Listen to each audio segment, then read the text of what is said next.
Assalamualaikum warahmatullahi wabarakatuh. Di sini saya Karunia Puja Divari, kelas HKI 3C, NIM 12610221147. Di sini saya akan mempresentasikan hasil review jurnal dengan mata kuliah Sejarah Peradilan Islam, dosen pengaruh Bapak Muhammad Mufti Al-Anam, MHI.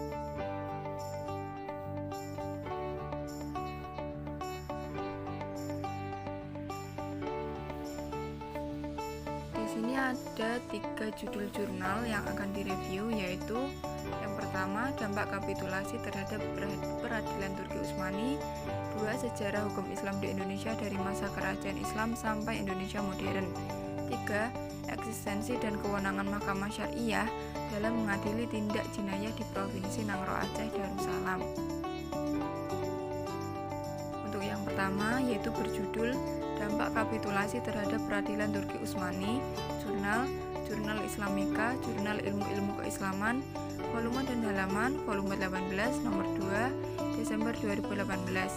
Tahun 2018, penulis Asy'ari, reviewer Karunia Puja Divari, 12/6/10/22/1147, tanggal 12 Desember 2022.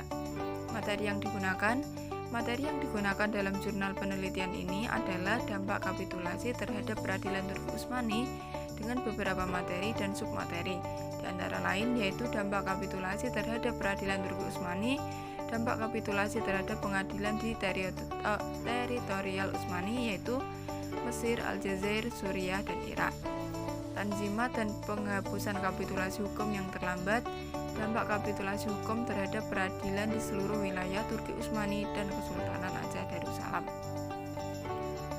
Lalu metode penelitian yang digunakan. Penelitian ini masuk kategori penelitian kepustakaan yang sifatnya kualitatif, menekankan pada pembacaan perubahan sistem, struktur, dan materi hukum di Turki Utsmani, serta kajian dan analisis terhadap dampak kapitulasi asing yang terjadi. Kajian dilakukan dengan pendekatan sejarah dan sosiologi hukum Islam. Lalu, kesimpulan dari hasil dan pembahasan. Setelah terjadi krisis kepemimpinan, perjanjian kapitulasi hukum ini berbuah menjadi malapetaka. Hal ini berujung kepada sekularisme hukum Turki Utsmani yang memuat materi-materi hukum Eropa. Terjadilah tanzimat yang tidak terkontrol, seharusnya hanya di bidang teknologi dan strategi militer dan ekonomi, akan tetapi telah menambah kepada sistem peradilan dan materi hukum, yang berakhir dengan hilangnya kedaulatan Turki Utsmani. Adapun kelebihan dan kekurangan. Kelebihan: menggunakan bahasa baku yang mudah dipahami oleh pembaca, serta isi materi sesuai dengan tema yang dibahas. Literatur atau referensi yang digunakan cukup banyak sehingga dapat memperkuat jurnal penelitian tersebut. Kekurangan: penulis tidak menjelaskan secara langsung apa dari tujuan penelitian ini, tapi yang pasti mempunyai tujuan untuk memberikan pengetahuan tentang dampak kapitulasi terhadap peradilan Turki Utsmani.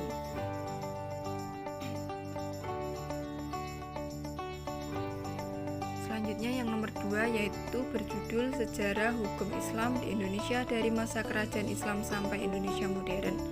Jurnal Sejarah dan Kebudayaan Islam, volume dan halaman, volume 9, isu 1, Juli 2021, tahun 2021. Penulis Syafiq Zulfikar Habib, reviewer Karunia Puja Divari, 12/6/10/221147, tanggal 12 Desember 2022. Materi yang digunakan dalam jurnal penelitian ini adalah sejarah hukum Islam di Indonesia dengan beberapa materi dan submateri, di antara lain yaitu hukum Islam masuk Nusantara, hukum Islam di masa penjajahan, hukum Islam di masa Indonesia modern. Lalu metode penelitian yang digunakan.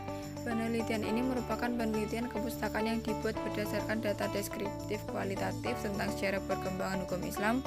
Sumber penelitian diperoleh dari berbagai referensi seperti perundang-undangan, buku, jurnal, dan referensi lainnya yang membahas tentang sejarah perkembangan hukum Islam di Indonesia. Kesimpulan dari hasil pembahasan: hukum Islam di Nusantara ada sejak masa kerajaan Islam. Politik kekuasaan menjadi salah satu faktor utama diterapkannya hukum Islam. Pada masa Indonesia modern, hukum Islam disandingkan dengan hukum positif. Pancasila dan Undang-Undang 1945 tidak lepas dari ajaran Islam, dengan Konstitusi Indonesia mengakui 3 sumber hukum, yakni hukum barat, hukum Islam, dan hukum adat. Hukum Islam dalam konteks bernegara baru dapat diakui setelah dipositifkan melalui perundang-undangan.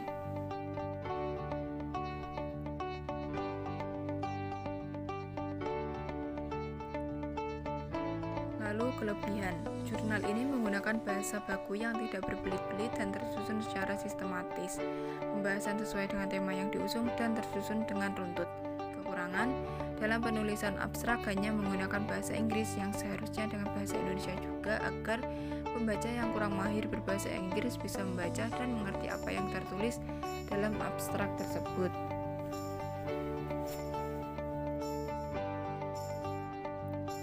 Selanjutnya jurnal ketiga yaitu berjudul Eksistensi dan Kewenangan Mahkamah Syariah dalam mengadili tindak jinayah di Provinsi Aceh. Jurnal Hukum Pidana Islam, volume dan halaman, volume 6, nomor 1, Juni 2020, tahun 2020. Penulis Nasihul Abror, reviewer Karunia Pujo Divari, 12/6/10/22/11/047, tanggal 12 Desember 2022. Materi yang digunakan dalam jurnal penelitian ini adalah eksistensi Mahkamah Syariah dalam melaksanakan peradilan syariat di Nangro Aceh Darussalam dengan beberapa materi dan submateri, di antara lain yaitu sejarah peradilan di Nangro Aceh Darussalam, perubahan pengadilan agama ke Mahkamah Syariah,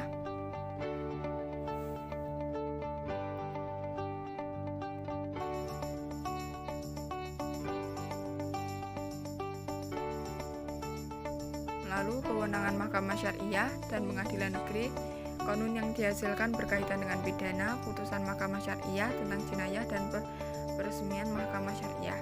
Kesimpulan dari hasil dan pembahasan, kehadiran peradilan syariat Islam yang dilakukan oleh Mahkamah Syariah di Provinsi Aceh saat ini bukanlah hadiah dari pemerintah pusat kepada masyarakat Aceh melalui Undang-Undang Otonomi Daerah dan adanya Undang-Undang Nomor 44 Tahun 1999 tentang penyelenggaraan keistimewaan Provinsi Daerah Istimewa Aceh semata, tetapi lebih merupakan pengembalian hak masyarakat Aceh yang pernah hilang. Keberadaan atau eksistensi Mahkamah Syariah merupakan sebuah tuntutan dari setiap masyarakat Islam yang memiliki suatu sistem peradilan yang harus dilaksanakan untuk menyelesaikan permasalahan-permasalahan yang terjadi di dalam kehidupan bermasyarakat.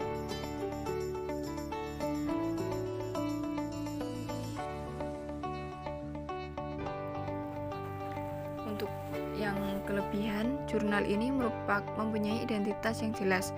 Referensi yang digunakan juga cukup banyak sehingga memperkuat penelitian jurnal ini. Menggunakan bahasa baku sehingga mudah dipahami pembaca. Untuk yang kekurangan, penulis tidak menjelaskan secara langsung apa dari tujuan penelitian ini, tapi yang pasti mempunyai tujuan untuk memberikan pengetahuan tentang eksistensi Mahkamah Syariah dalam melaksanakan peradilan syariat di Nangro Aceh Darussalam. Cukup sekian, terima kasih. Wassalamualaikum warahmatullahi wabarakatuh.